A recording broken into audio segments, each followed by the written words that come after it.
Hi, everybody. This is Maxine Taylor with another edition of Move Into the Magic. And as you know, on my show, I interview the movers and shakers in their respective fields, whether physical healing, mental, spiritual, the people who are lifting the level, the vibration of planet Earth. And my guest today is somebody I've looked forward to interviewing for some time.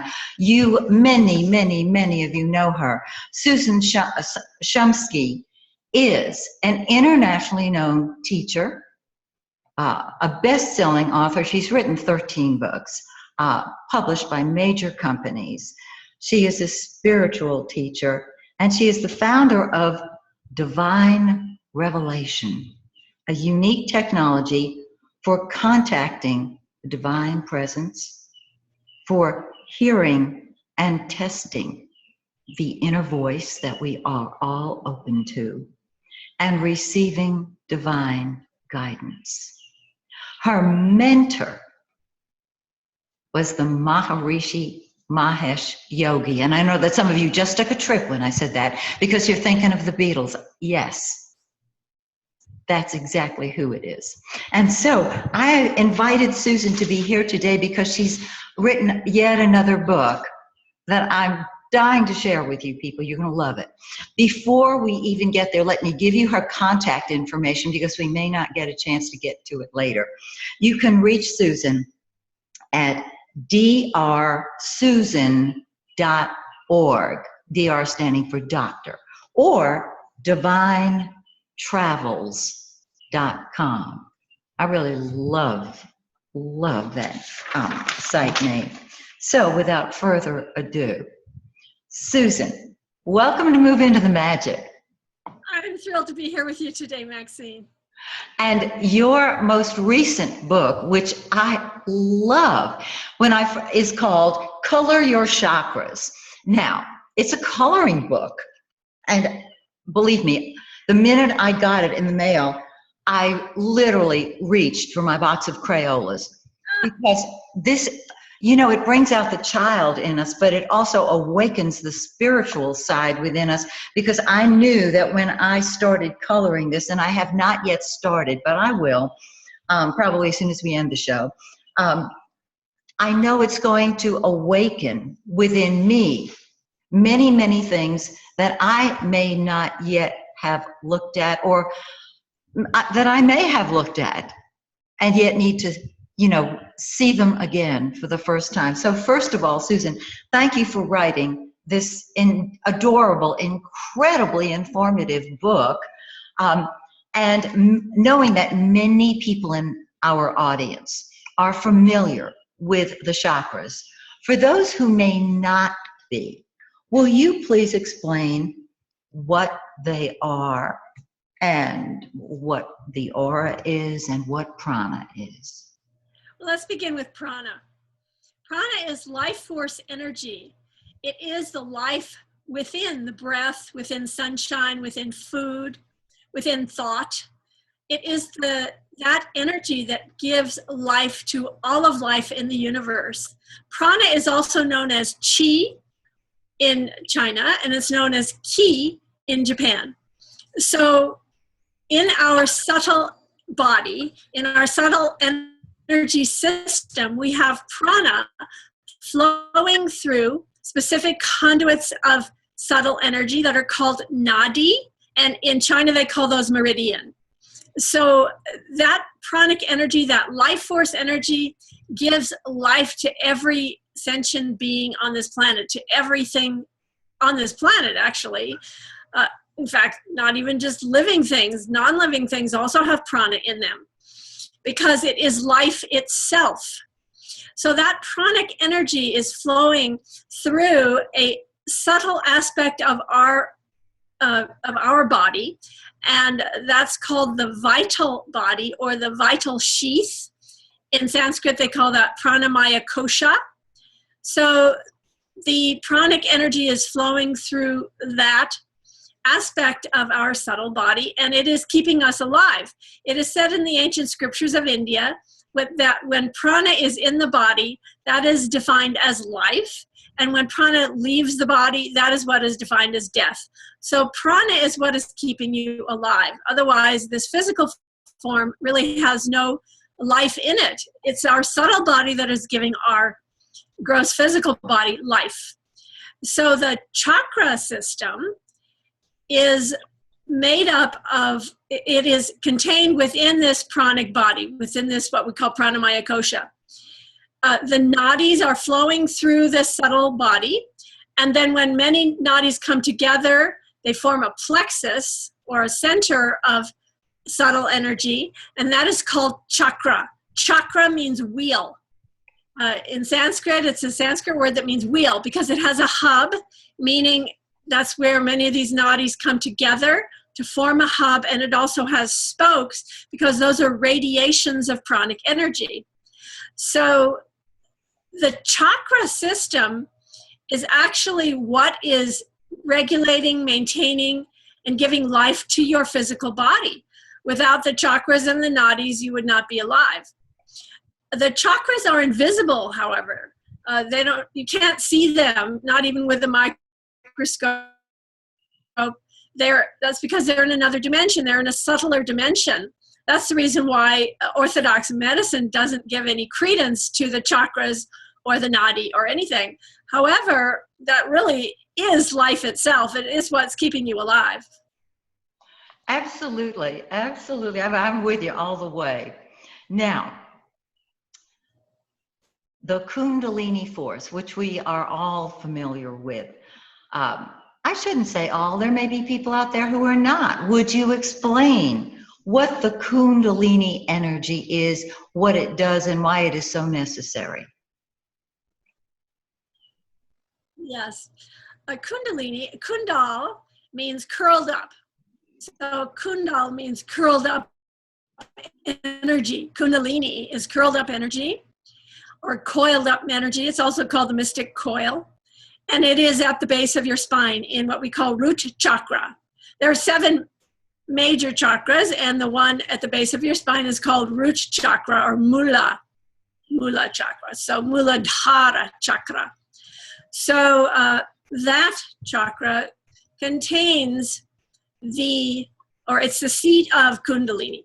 So Kundalini, it is said in the ancient scriptures of India that Kundalini is coiled up in 3.5 coils with its head down.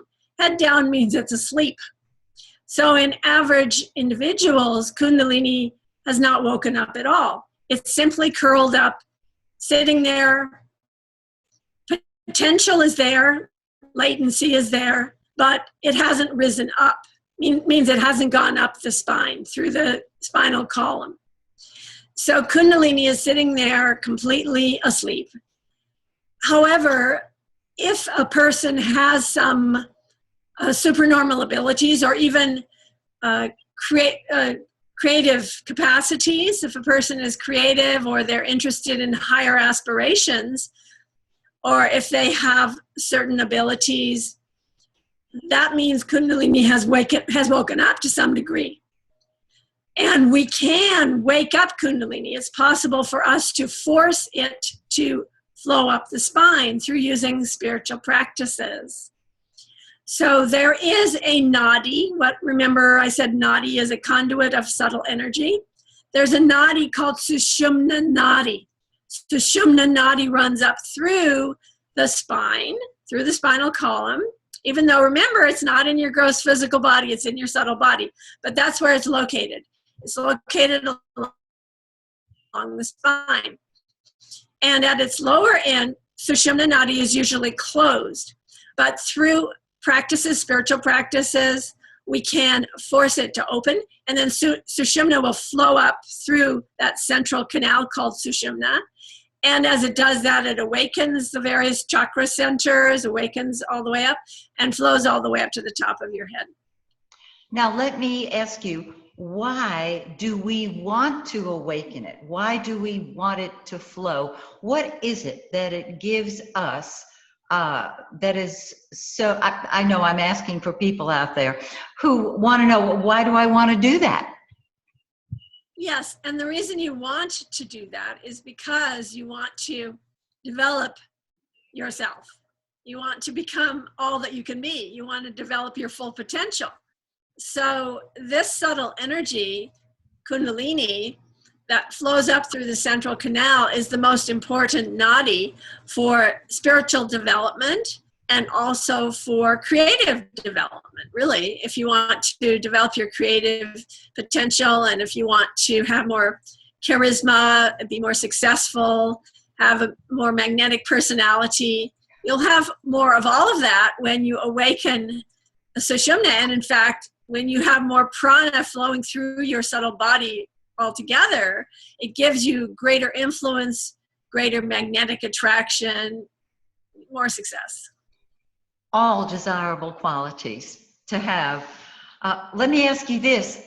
I know that there are several branches of yoga, several types of yoga. Even here in the Western world, we do yoga. Tell me what it is that makes Kundalini yoga so special, and perhaps why so many people, religious people, have tried to keep the Kundalini energy restricted to those who were on the spiritual path. Well, This is quite a question, I know. It's a really interesting question. So, Kundalini is that life force energy that flows up the spine, and it also is the energy that flows downwards as sexual energy. So people who are repressed sexually may be very uptight about the whole idea of Kundalini. So that's one reason why they don't really want to have anything to do with it. And another thing is that it gives the individual more power. And Orthodox religious institutions try to keep people under their thumb, shall we say, and they want to be the only conduit between the individuals and the Supreme Being. So, they're not too thrilled about people having their own connection with spirit with a capital S themselves. When we awaken these subtle capacities, when we discover more of our higher self, when we realize who we really are and that we can go direct and have direct contact with spirit with a capital S, when we can go direct to our creator and have conversations with God ourselves, the Orthodox religious institutions aren't too thrilled about that, because then the people are no longer dependent upon them to have their connection to spirit. So those are some of the reasons. And what you also asked, what makes Kundalini different maybe than other yogic practices. So the thing is that the word yoga means union. It's a Sanskrit word that means union. Now, it doesn't mean union of the forehead with the floor or union of the nose with the knee in a gym. That's not the union that yoga is talking about. It's union between the individual spirit and the universal spirit. So it's union between the individual soul, which is called the jiva, and universal spirit, which is called, the individual universal spirit is called Atman, and the universal spirit is called Brahman. So when we are uniting our, shall we say, our lower self with our higher self, then we have achieved the state of yoga. And yoga is a state, okay? It's not an exercise in a gym. It is a state of consciousness. It's higher consciousness. So there are many paths of yoga. They're all very, very valid paths. Bhakti yoga is devotional. Hatha yoga is physical culture. Also, there is mantra yoga. There is karma yoga, which is selfless service. There is Kundalini yoga, which has to do with the subtle energy system and raising Kundalini up through the Sushumna Nadi. Many, many different paths of yoga, and they're all wonderful, they're all valid, and they will all bring you to the same goal. Beautiful, beautiful. Now, I noticed something in your book that I was thrilled to see. Traditionally, when we study the chakras, we study 7. We learn about 7 of them. In your beautiful coloring book, Color Your Chakras, you talk about 14 of them. Please explain the difference between the 7 and the 14 and why you included the 14. I mean, you included it for obvious reasons, but please tell us about the difference. Tell us. Well, okay, so when my publisher asked me to write the book that is called The Power of Chakras, which is a book about the entire chakra system, it's a very complete book. And when I was asked by my publisher to write that book, I went back to the ancient scriptures of India to find the most authentic information that I could find about the chakra system. So I went to the Vedic scriptures and the Tantric scriptures. And what I found is that there are very, very detailed descriptions of all the 14 chakras in these ancient scriptures. And there weren't any books about that. Just weren't any. So I wrote the book that is about these 14 chakras. And there's the 7 major chakras that many people who are watching this are familiar, or who are listening today are familiar with this. And those are the root chakra, the pelvic chakra, the navel chakra, heart chakra, throat chakra, third eye chakra, and the crown chakra. So those are the chakras that people are most familiar with. However, there are 7 other chakras. There's one called the Hrit chakra, which is right below your heart chakra. There is a Talu chakra, which is in the area of the uvula, which is the back of your throat. There is the Manas chakra, which is near the third eye, and it is where the mind is seated. There's the Indu chakra, which is close by there also in the third ventricle, and that is where the intellect and ego is seated. There's the Nirvana chakra, which is at the top of your head, right at the top of your skull. There is the Guru chakra, which is right below the crown chakra. It's above your head, but below the crown chakra. And then there's the Bindu point, which is above the crown chakra. So those are other chakras that people don't usually know about. Yes. But they're described in this book. In the book Color Your Chakras, they are described, and in fact, there's illustrations for every single one of them, more than one illustration for every one of the chakras, because not only do you have the chakra yantra, which is the symbol of the chakra, but you also have deities that are residing within the chakra, and you have, of course, the Sanskrit letters that are part of the entire chakra system, because our entire chakra system is made up of vibrations, it's made up of sounds, just like modern physics tells us when they would talk about string theory, that the entire universe is made up of vibrational sounds or vibrational energy. The ancients of India knew about this thousands of years ago, so they knew about the sounds that make up the universe. There's the primary sound, and that's the sound of Om, which is the humming sound that gives rise to the entire universe. And then that Om sound splits into 50 mantric units, and the 50 mantric units, or 50 letters of the Sanskrit alphabet, are in your chakra system. They're in your chakras. They're on what they call the petals, which are the radiations of pranic energy that are radiating or pulsating from every one of your chakras. And oh, by the way, and those radiation, those sounds give rise to forms, because in the Indian philosophy, they believe that every form that comes up in the universe comes from a sound, is preceded by a vibration or a sound. And that gives rise to the form. They call that nama rupa. Nama is the sound, and rupa is the form that comes out of that. So the forms that you see in the Chakras coloring book are coming from the Sanskrit sounds. It's very fascinating. The whole thing is really fascinating. And the book Color Your Chakras, on the left page of every one of the pages, on the left page, you have the explanation. It tells you, it gives you a few paragraphs, and then on the right hand, it shows you the illustration that is explained on the left hand side. And it's really fun because it tells you the colors. If you want to use the colors, you can use those colors, and then you'll learn more about all these details about the chakra system. It's fascinating study that you do along with having fun coloring. So it's a great thing.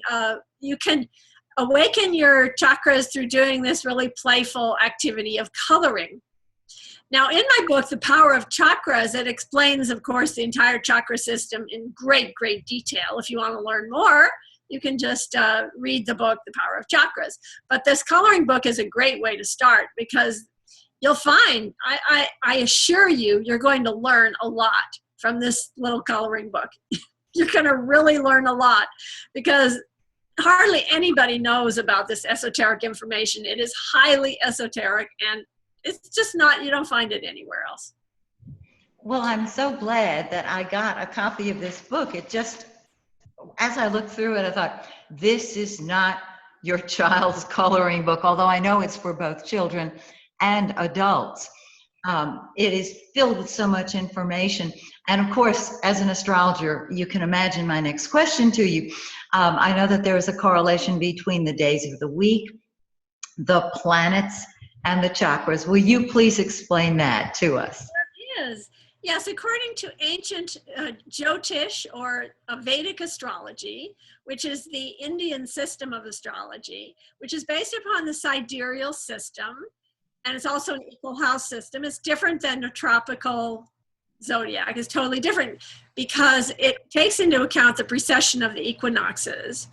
That means that it is that the placements of the houses in the horoscope are exactly where the constellations are. Whereas in the tropical zodiac, it's about 23 degrees different because of the precession of the equinoxes. So this Vedic system of astrology has correlations between the chakras and the days of the week and gemstones and so on. So let's start with Sunday. Sunday is the day of the sun, right? Sunday. Okay. So Sunday, guess which chakra? It would obviously be the solar plexus. Solar plexus is where the sun is residing. And it is on Sunday, and the color is red because of the fact that it is Agni, which is fire. It is the digestive fire, and Sunday is known to be the color red. Also, let's see, the gemstone for that one would be the ruby, the red ruby. Okay, so then we'll go on to Moon Day, Monday, the day of the moon. All right, so on Monday, we have the chakra is the pelvic chakra. And the reason for that is that the moon is associated with fertility and fecundity. It's well known that that is what the moon symbolizes. So Monday is the day of the moon, and the gemstone is the pearl or the moonstone. And the color for that day is orange. Okay, so the next day would be Tuesday. In French, they call that mardi. And in Spanish, I can't pronounce it, but it sounds so similar. Mardi. Yes. That's Mars Day. Yeah. Mars Day. And so that would be the planet Mars. The gemstone is coral. It's red coral, actually, and it is in your root chakra, the root chakra, which is at the base of your spine, which has to do with survival. It has to do with some of the things that Mars represents, such as war and survival and basic masculine energy, the masculine force. Okay, so that is Mars Day, which is Tuesday, and the color is yellow. All right, so then we go to the next day, which is Wednesday, mercredi in French, Mercury Day.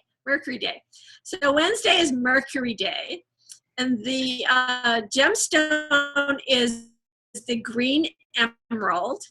The color is green.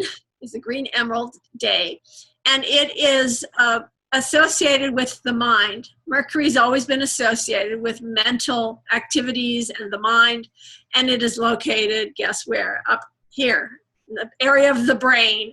It's associated with the 7th chakra.